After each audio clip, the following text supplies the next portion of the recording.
বাংলাদেশে স্বাধীনতা এনেছিল খেটে খাওয়া কামলা কৃষক। এখন বর্তমানে ভাষায় যেটা বলে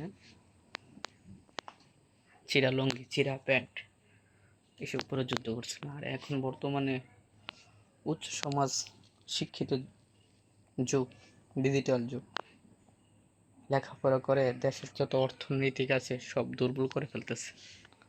আর টাকা পয়সা যেখানে পারতেছে লুট করে নিয়ে যাচ্ছে। এরকম যদি যার যার চিন্তা করে, তাহলে লিবিয়ার চেয়ে খারাপ হবে বাংলাদেশ। আপনি শ্রীলঙ্কার থেকে শিক্ষা নিতে পারেন। এরকম খাওয়া খাইছে যে দেশের সরকারও পলাইছে, সেম এরকম হয়েছে। কিন্তু বাংলাদেশের এতটুকু ঘাটতি হয় নাই। প্রবাসী ভাইয়েরা আছে, তারা অর্থনৈতিকের চাকা সচল রাখছে। গার্মেন্টস আছে, কৃষি আছে, বুঝতে পারছেন?